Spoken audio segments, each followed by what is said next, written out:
2022. It is news time. I am Eileen for presentation.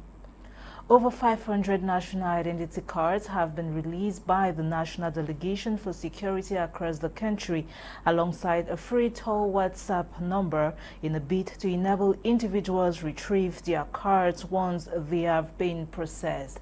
Darlene Gonde and Cynthia Che compiled the following report. For some time now, obtaining an identity card in Cameroon has always been a long process full of thorns, as many citizens have heard this as a long-time cry. Pelagie Raiza, a Douala-based city dweller, is one of such citizens who now shares with us her ordeal in obtaining an identity card which was established since 2020. I think my ID card was on the 23rd of December 2020. Because I'm not living in Yaoundé anymore, so I live here and go to Yaoundé purposefully for the ID card, but they tell me that it's not still available. This ID card is not still available. And just yesterday I found on the news that they have been throwing ID cards at the very place that I did my ID. And I'm afraid that my ID could be found there.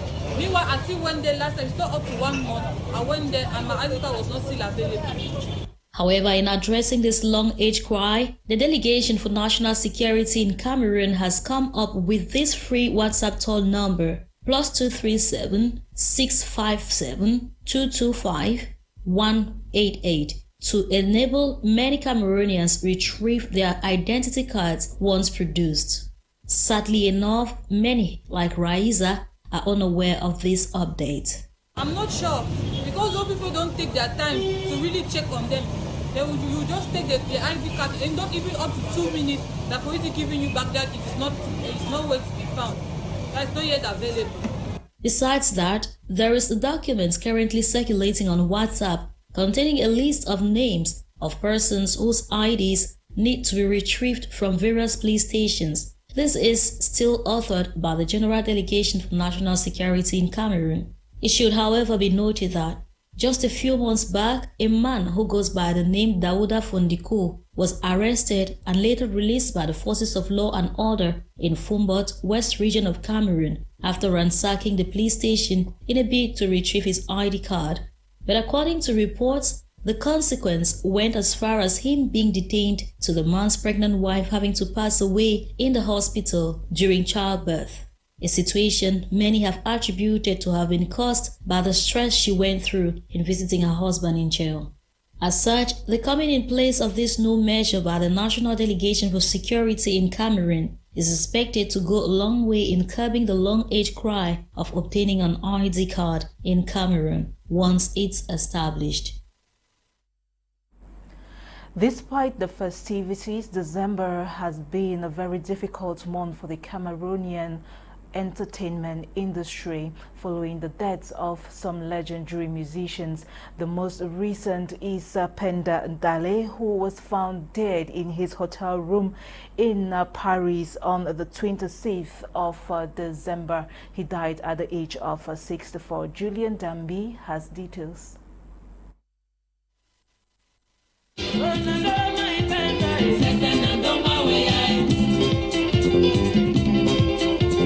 That is one of Penda Ndale's hit songs, released in the 80s, which till date is played religiously at events across Cameroon's snacks and used for road trips. Penda Ndale was born in 1958 and started his music career at age 22 as a guitarist for band La Musette, formed by Emile Kange, his longtime industry pal. But before music, Penda Ndale served in the Cameroon Navy and as Republican Guard from 1976 to 1980.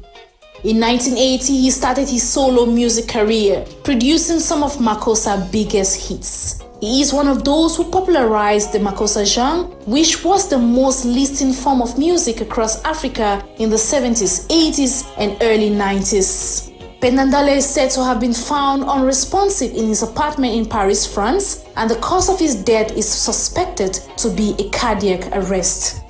His death comes at a time when hearts are yet to heal from the unfortunate passing of two other Makosa legends, Akambi Brilliant, who died on December 12, and Jenny Jenko, who died on December 14. The music legend's discography is made up of 5 albums with over 50 singles. He leaves behind family and friends to mourn him and millions of fans across the world to keep celebrating his music legacy as Makossa legends quit the stage. It has become even more clear the revival of the genre lies on the backs of younger artists. But are they willing to take up the genre in the wake of Afrobeats, dancehall, amongst other new sound? Time should definitely tell. Rest in peace, Penda Ndale.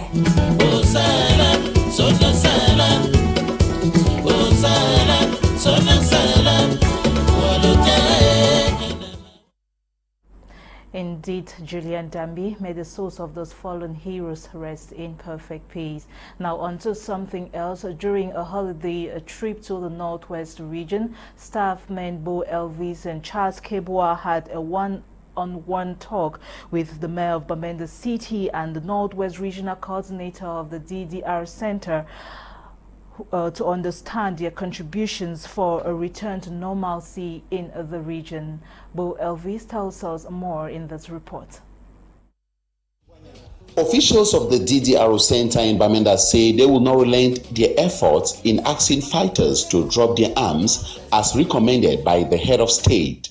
What we usually do is that these children, when they signal that they are coming, or those who come on their own, they eventually tell us where they have dropped their arms, where they have hidden the arms, and we get the competent authorities who are the military to pick up the arms for them. So we are not going to encourage any young man to carry arms and parade the streets because he or she is coming to the DDR Center.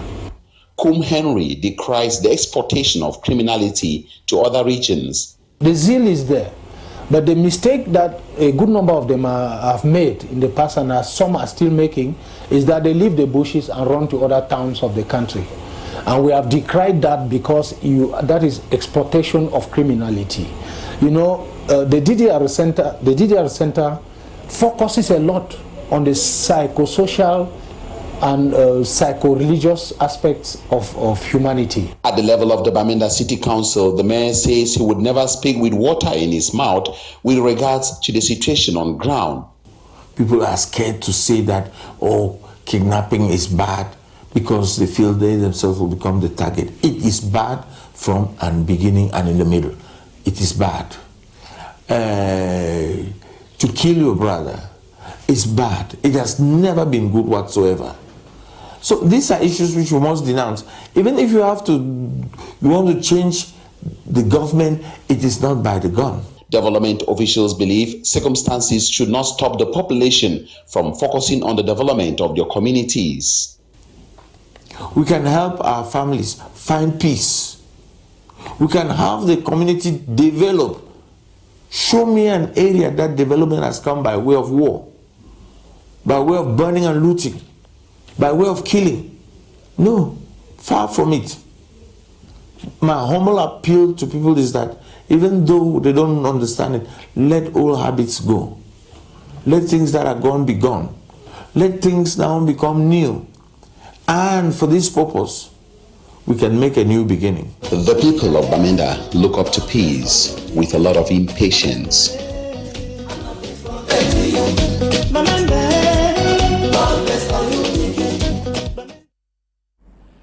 Councillors of the Limba Council have voted a draft budget for the 2023 fiscal year. The budget was voted recently during the second ordinary session consecrated to the presentation, examination and possible adoption of the budget for 2023. The details in this report with Kuma Onori. The 2023 draft budget for the Limba 2 Council stands at 823,277,780 francs CFA. The budget, which according to the mayor is balanced in both revenue and expenditure, was voted by councillors of the Limba 2 Council during the second ordinary session consecrated to the examination and adoption of the draft budget for the 2023 financial year that held at the deliberative chambers of the council recently under the auspices of the senior divisional officer for FACO. Welcoming the population, the mayor of Limba 2 Council, Chief Walker Daniel Divengale, expressed optimism towards the realization of the budget and added that the budget will be realized through diverse sources such as internal revenue, credit transfer, public investment budget, among others. The mayor said his council will embrace program budgeting henceforth, which is a new system of budgeting within Central African and CEMAC sub-region, as it is result-based. 3 million is very special this time around in so many dimensions. The first aspect to consider here is that we are doing program budgeting. Program budgeting is the type of budget which is result-based management system. So it is no longer as formal when we just forecast the budget in the air. Now we prepare a budget, a realistic budget, based on the previous administrative accounts, about 2 or 3 of them. The mayor equally cited the rehabilitation of roads, the council building, provision of potable water, construction of schools, equipping of health facilities, payment of salaries, amongst others, as areas the council will focus in 2023. Chief Worker Daniel Galendive said he is certain that the council will satisfy the development needs of its population, as these needs were brought forward by the population itself during visits to the different villages as well as the budget orientation forum. He nonetheless cited the lack of land for projects, absence of chiefs in major meetings geared towards the development of Limbe 2 as shortcomings hindering the growth of the new Limbe. And now before this budget, we have the data bank of all taxpayers in Limbe 2.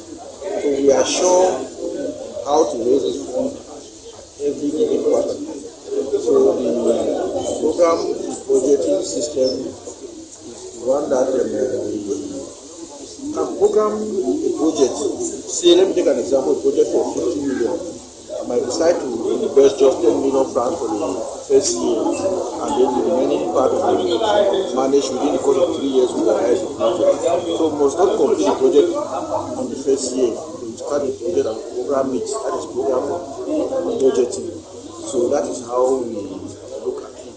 In his remark, the Senior Divisional Officer for FACO, Supervisory Authority of Councils in FACO Division, Mr. Shaibu, admonished the councillors to desist from selfish practices and prioritize the interests of the population. He enjoined them to work hand in glove with each other and the mayor to fulfill the engagement they took in front of the population. He told them to exploit all potential sources of revenue, work relentlessly in serving the population, and take Limbe 2 municipality worthy of the name the new Limbe. We leave the southwest to move to the east region, where the Eastern Regional Council has hosted a coordination meeting of the decentralized services of the Ministry of Land Affairs to address issues around land titling. The meeting held recently in Bertoua, chief town of the East region of Cameroon. Details with Naivona. Discussions at the coordination meeting were centered around land matters and ways to manage conflicts around land titles. The meeting took place recently at the Eastern Regional Council in Bertoua, East region of Cameroon. The event was presided over by the Divisional Officer for Lumanjerem Joseph II in the presence of the East Regional Delegate of Land Affairs, Awana Mekongo. You know, land title is a very delicate topic, and we've noticed that there are many defaulters of land title issues. But most government workers are working hard to bring the situation to normalcy. We insist on the satisfaction of the population, who are at the heart of our actions, and so our satisfaction can only come when we do our work well. Considering the numerous challenges plaguing the land sector in Cameroon, there is need for personnel in the land sector to be conscious and alert when dealing with the people's plight. You know, there are a lot of problems concerning land titles, and when they are not well treated, the applicant or user suffers. So we are insisting on our personnel So we insist on our personnel to put in their best when serving a user.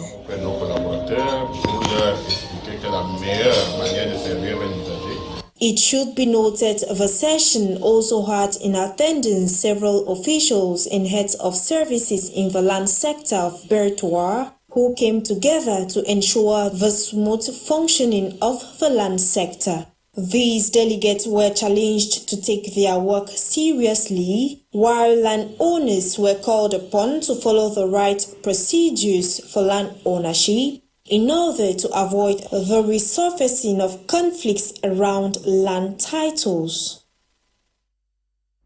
Back to the Christmas festivities. Like every other church in Cameroon, the Presbyterian Church of Cameroon Gaoundéré Congregation Adamawa region also celebrated in its pure tradition on December 25 the birth of Christ. Get details in this report with Catherine Ekongwe.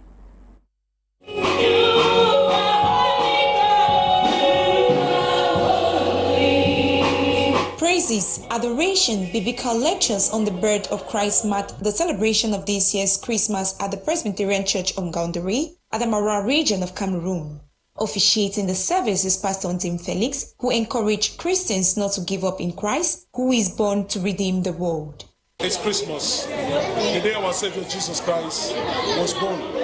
The day God took the form of a human being and came into the world through the Virgin Mary. And today we are celebrating because He's coming. It's a great hope for a fallen nation like us, knowing that someday the nation will grow, the nation will rise again. And even Christians, in the difficult times in which we find ourselves, we are sure that things will become better.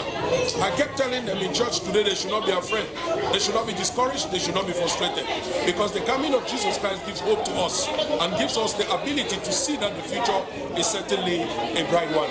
And I pray that the Christians will celebrate this Christmas with a lot of determination, because someday the crying will go and smiles will come back in the face of all the Christians. So Emmanuel, a Christian of Presbyterian Church in Gaoundéré, outlined the significance of Christmas to Christians. The significance of Christmas for we, the Christians, simply means that the Messiah is being born, and the role of that Messiah sent by the Father would be that He will give us salvation by pouring His blood on the cross for us, so that we can be clean and we can be good children in His kingdom.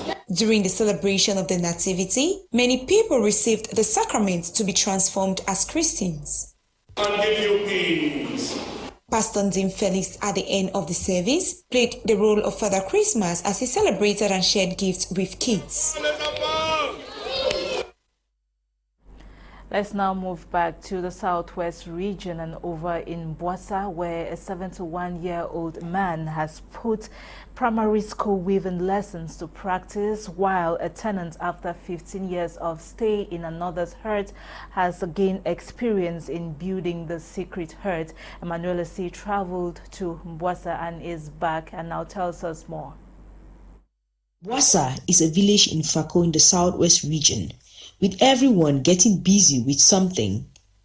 Agbo Michael is a Bayangi boy and now resides in Boissa village. Picking out every item, digging out every hole, Agbo Michael has for the past 15 years been building the Ndawa Manjo, the traditional herd. A prince who has learned from his lineage, Agbo says it is a special blessing to him.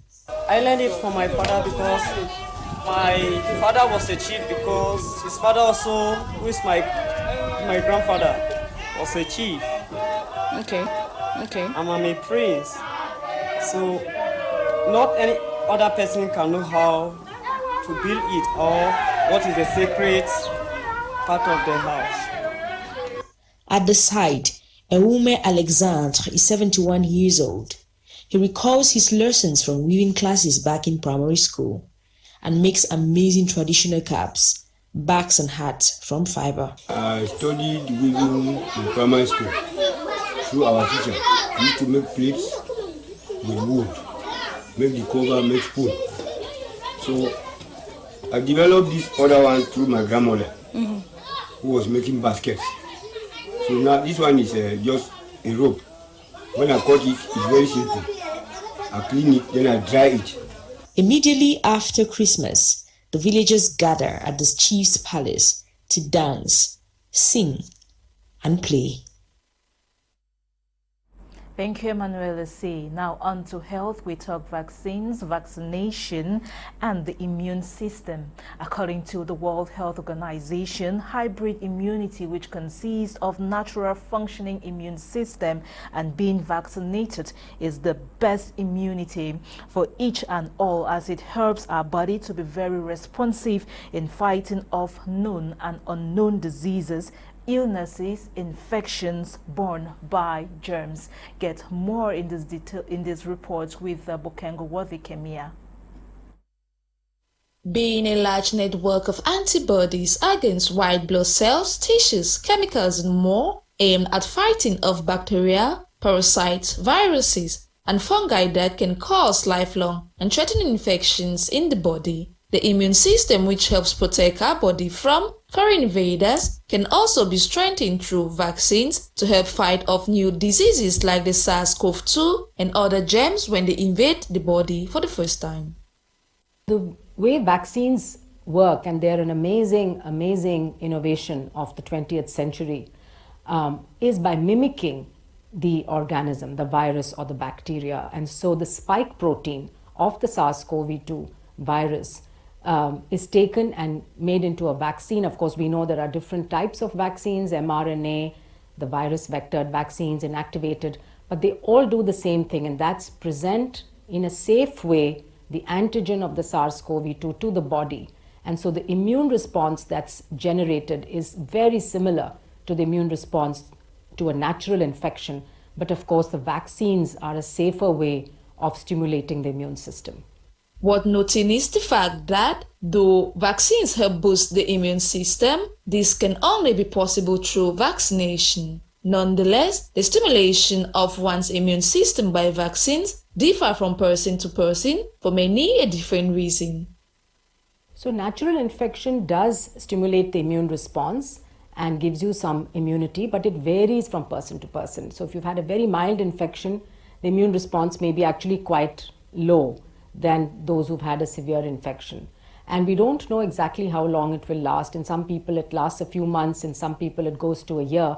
So the advantage of getting vaccinated, even if you've had prior infection, is that you're really boosting that immune system and ensuring that your immune system will have a good memory to this virus so that it has a very good response if you get exposed in the future, particularly to new variants with new mutations.